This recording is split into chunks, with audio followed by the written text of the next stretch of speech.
Hey, good morning, everybody. This is Gary Matheny. Welcome to the Liberty Observatory, found on YouTube. Also posted on Facebook, generally under the name of Gary Matheny. Today is episode 13. You can listen to all the prior episodes if you desire. Just go on YouTube and type in Liberty Observatory, and you'll find them. And you will find that I have tried to put together my thoughts in such a way that enhances your freedom from both the inside and the outside. The more people that are understanding and believe in freedom, the better chance freedom has. So if I can help you understand the abstract notion of freedom and apply it to your life, I'm indirectly helping myself. And in my opinion, I'm indirectly helping the country and, for that matter, humanity. Because early on, I quoted from Sam Adams, which is attributed to him, that said our best chance for happiness is liberty. Your best chance for happiness is liberty. So think about that for a moment.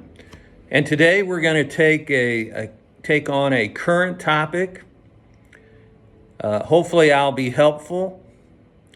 I am a lawyer, but I'm not a constitutional lawyer. But I did take that course in law school, and I have followed decisions made by the Supreme Court and other courts since I graduated law school in 1985.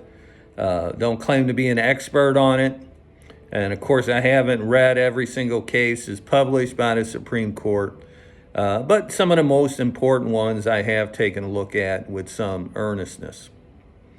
So let's talk today about constitutional interpretation. How is the Constitution interpreted?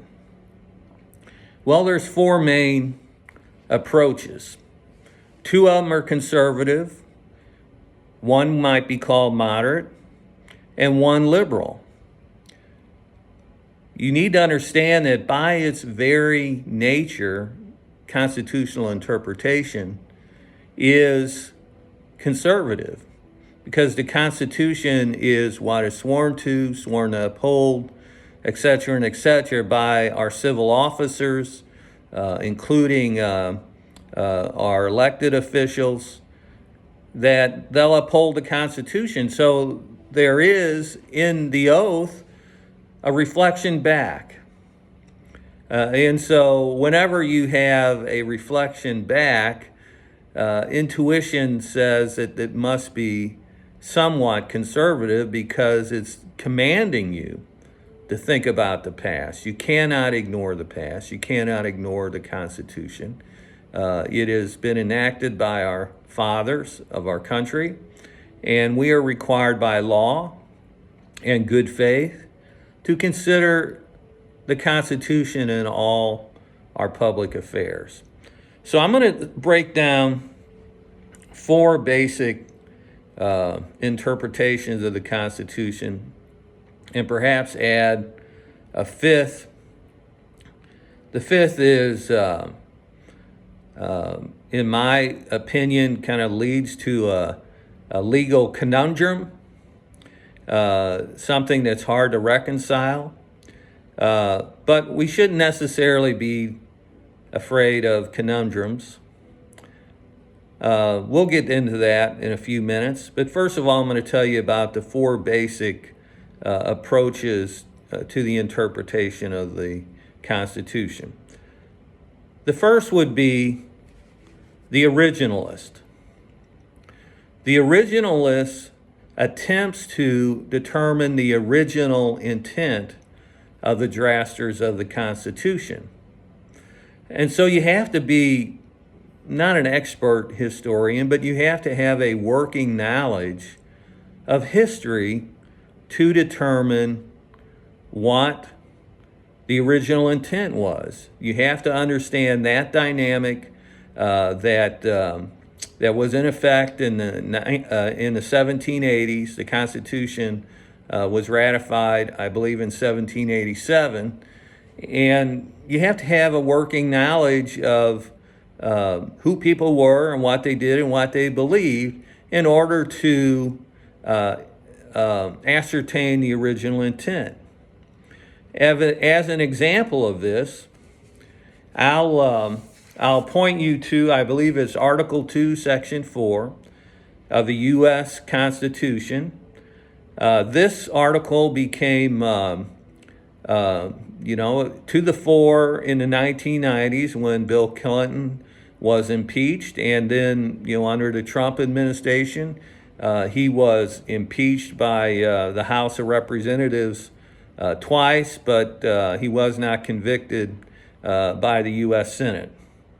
And it's called the impeachment clause, and it's a very short clause. It says the president, vice president, and all civil officers of the United States shall be removed from office on impeachment for and conviction of treason, bribery, or other high crimes and misdemeanors. So most of the time we have focused in upon high crimes and misdemeanors. What are they? So back in the 1990s, when the question came up of impeaching Bill Clinton, there was quite a bit of discussion of high crimes and misdemeanors. An originalist approach, which I read a book on it, heard a book review on it on C-SPAN, and had the matter discussed at fairly length on television and other outlets. The internet wasn't so hot and running back in the 90s, but it was getting off the ground. So anyhow, according to this one expert, he did have a lot of historical perspective. In other words, he made a pretty convincing argument.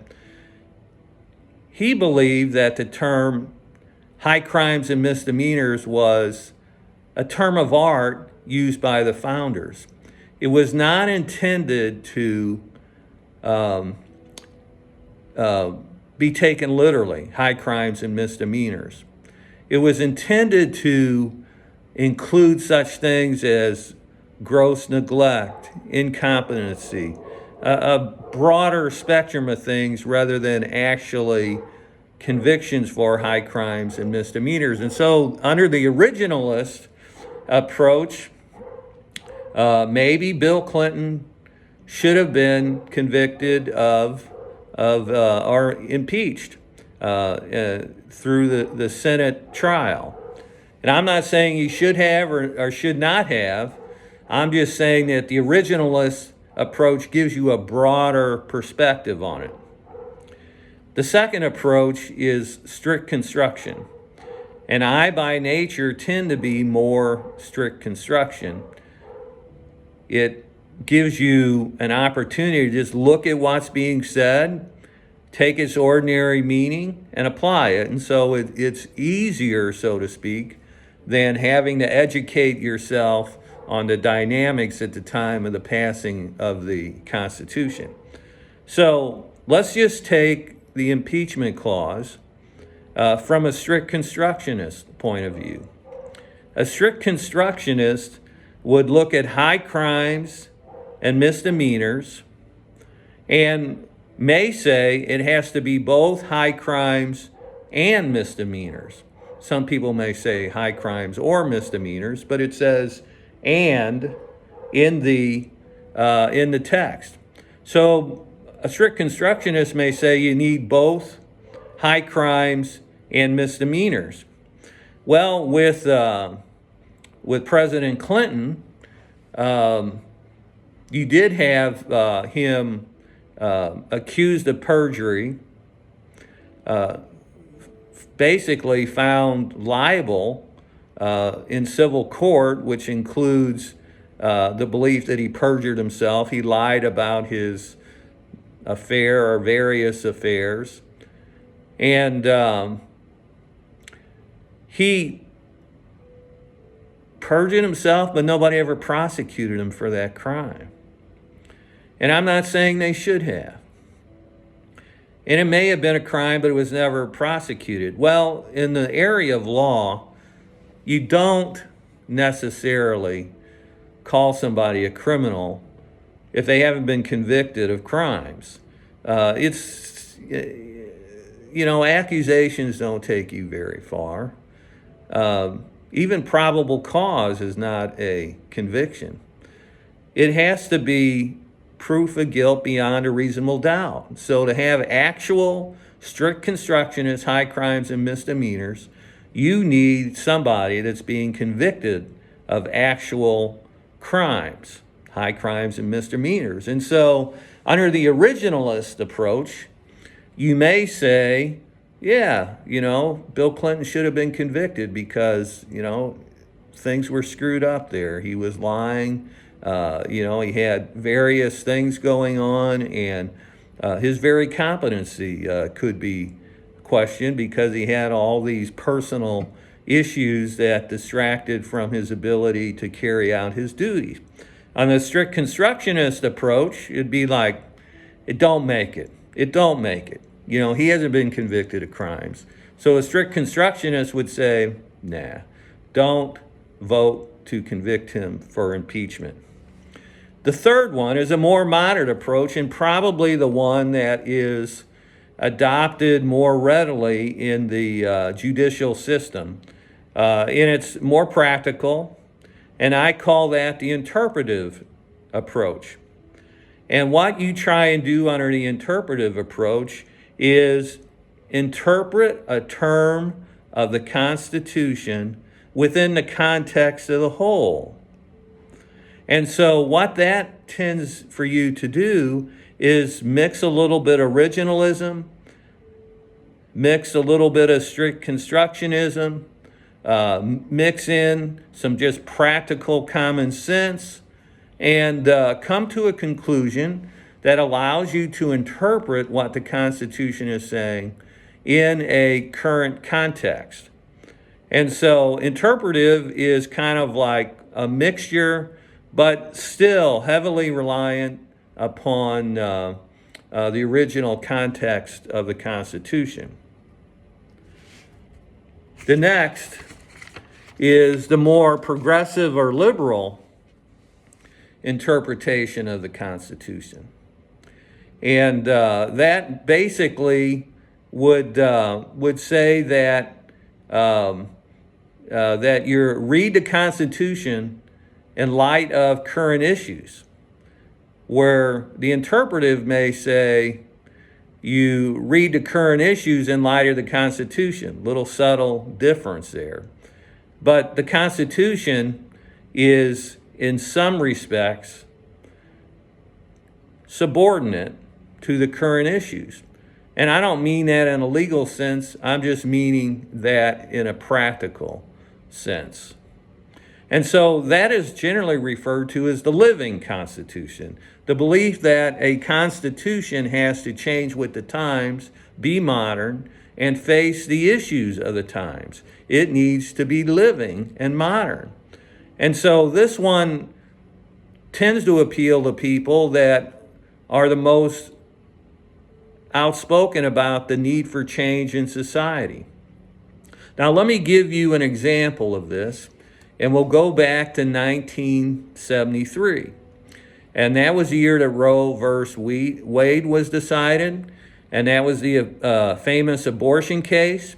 Now, some legal scholars, they don't have to be conservative, they can be moderate or perhaps even liberal, has said legally that Roe versus Wade was not rightly decided. Why wasn't it rightly decided? Because the opinion addresses an issue that relates to the right of privacy. And so what they did was they said, when it was written, that you can infer a right of privacy from the U.S. Constitution, and based upon that right of privacy, we are going to grant, this is the U.S. Supreme Court, we're going to grant the right for a woman to get an abortion. And so it was taken out of the state's hands and made a constitutional right to have an abortion. There were certain limitations and restrictions upon it, but Roe v. Wade, from a constitutional perspective, gave the right to an abortion based upon the right of privacy. So you can see that may be derived from the living Constitution. Modernize the Constitution in the view of modern life and make it relevant to modern life. And so there is this right of privacy there, even though it's not specifically there.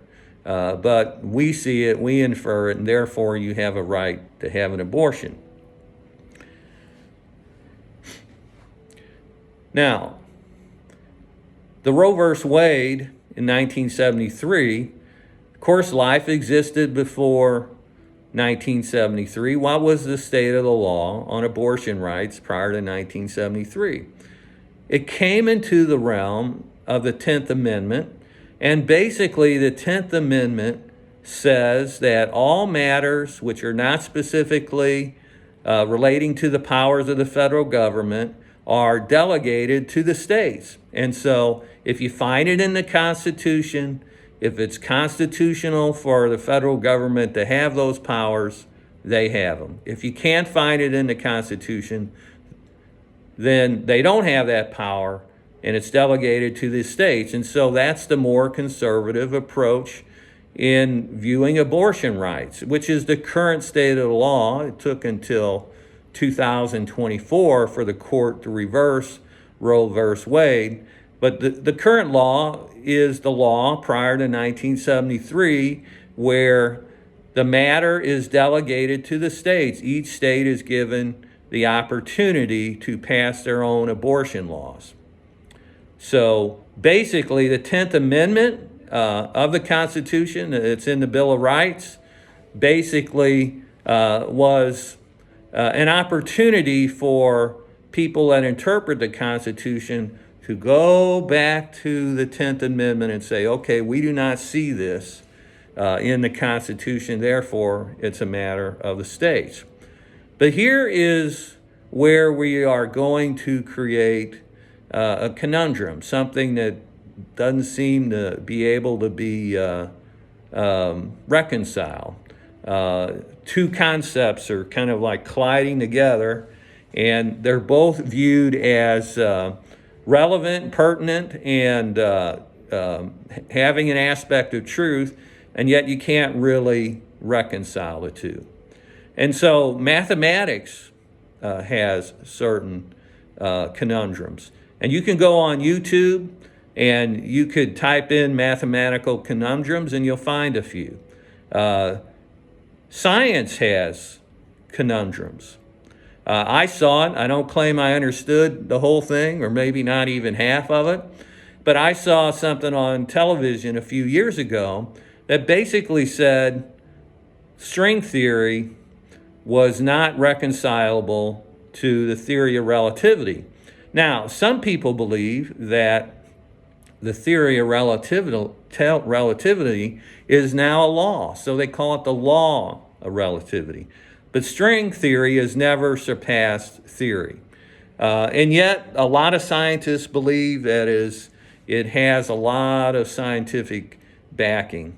And so you have the string theory lined up against the law of relativity. And, because I'm a lawyer and words mean something, inevitably I come down in favor of the law of relativity. But if you call it the theory of relativity, and so you have the theory of string theory versus the theory of relativity, you got two theories colliding together, and it's kind of like go to the basketball game and do a toss-up, and whichever center is able to tip the ball either way, there's the answer. In other words, good luck coming up with a good answer. Theology has a conundrum. I heard a well-known theologian, John MacArthur, say, again, this was on YouTube, that he found certain verses relating to God's sovereignty and the free will of man irreconcilable. He couldn't find that some of these verses could be reconciled. In other words, where does God's sovereignty start and end? Where does the free will of man start and end? And so theology has its own conundrums, philosophical conundrums. And I don't claim to know a great deal of philosophy, though I've read a few books on it. But you can, in my opinion, fairly easily draw out conundrums in philosophy, because you had Socrates, the foremost and probably greatest philosopher of all time. He made an artwork of breaking down arguments that were made by people in his time. In other words, he'd break down the argument and show where the argument really wasn't as valid and well-deserving of accepted truth as people would ascertain. And so philosophical conundrums. And so almost every realm, probably almost every realm, have conundrums. I'm a baseball fan. What is, how do you reconcile the catcher's, as a fielder, being able to field the ball that's being thrown to him from the outfield with the oncoming base runner scoring or trying to score? The catcher has to maintain a pathway for the runner. And yet, when the runner hits the catcher while he's trying to field the ball, has he interfered with the catcher trying to field the ball? And so that may be reconcilable, but it just on the surface is kind of like all these bang plays that happen at the plate. You know, even after you get past who's safe and who's out, you got to apply these rules and see which one works in that particular matter. So what I'm going to do, I'm going to create a conundrum. But it's probably not. Who knows? Because most matters are, at some point, reconcilable. And so I'm going to mention the issue of presidential immunity, and this is hot off the press. This presidential immunity case just came out a couple months ago. And what it says, basically, is that the president, including former President Trump, is exempt from actions relating to his official duties. And so it wasn't like he could get mad at somebody at the White House, pick up a revolver and start shooting people. You know, that's not an official duty. But there are a lot of matters that a president addresses as part of his official duties that have exempted him from prosecution. And so what the Supreme Court was trying to do was to carve out a presidential immunity for presidents so that they can conduct their executive duties free of prosecution. They can do the things that they knew to be president without fear of being dragged into court for it. So that would be called the presidential immunity doctrine. And guess what? It's existed in the past, and it's been established. The issue came up under the President Nixon in 1970s because he was, one way or the other, I don't know whether we know for sure, involved in Watergate, which was the break-in of the Democrat National Committee office in Washington, D.C. at a building called Watergate.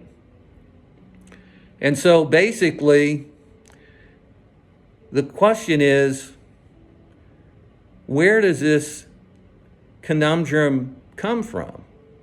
I think it primarily comes from collegiality among the parties. Because if you look through the Constitution, you don't necessarily find presidential immunity. Maybe you can infer it, maybe you can't. And so if you are a conservative justice and this presidential immunity case comes before you, you may say, well, look, I don't find it in the Constitution that there's a presidential immunity. I don't see it. And I don't want to infer it because I'm a strict constructionist. Maybe an originalist would say, I can infer it, I can see it, because all these duties are enumerated. He has to have the power to execute his duties or the right. And so basically, you come to this situation where if you're a conservative judge, you might say there's no presidential immunity. And then you would go back to the 10th Amendment, where the 10th Amendment would basically say all matters that are not specifically delegated to the federal government are rights reserved for the state. And so how do you do from a practical matter presidential immunity from a strict constructionist perspective? How do you do it? In other words, each state would have the opportunity to decide whether there was a presidential immunity and how and when it applied. And so you would have a president of the United States, let's just use Donald Trump as an example, because he's been in and out of court for the last year or two. And so let's say he's given presidential immunity in Missouri. So Missouri's not going to prosecute him unless he exceeds his duties as president or powers as president. But let's just say New York refuses to grant him presidential immunity.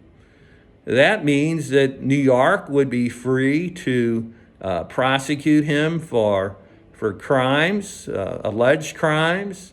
And this is where all this came to the fore within the past year or so, in that the former president Donald Trump, was being prosecuted by state courts and by federal courts.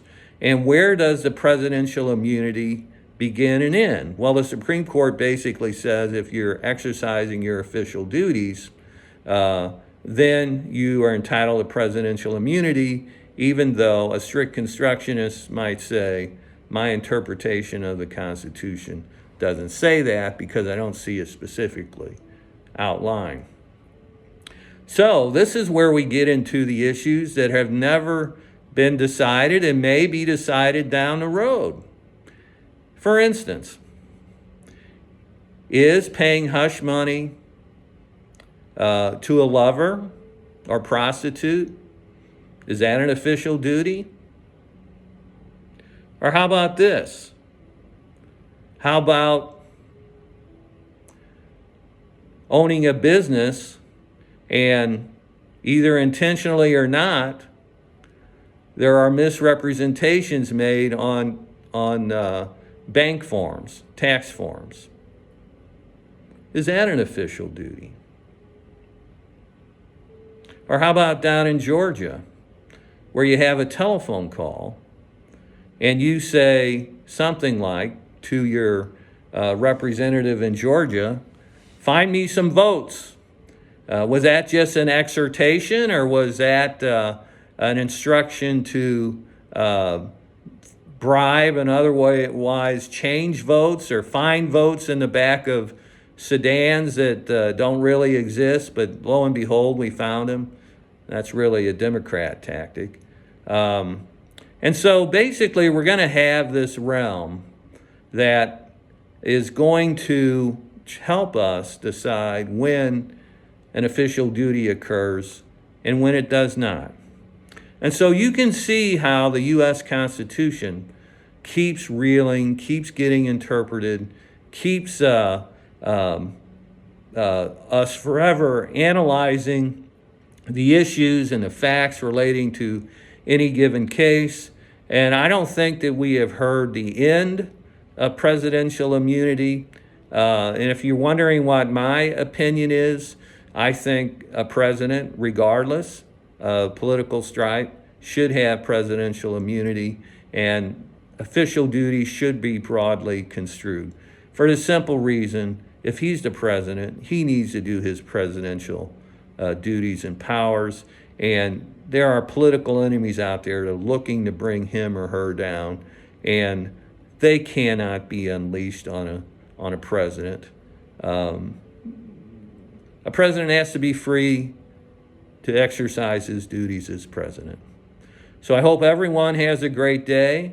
Tune in next time, and we'll talk about issues relating to rights and liberties. God bless you.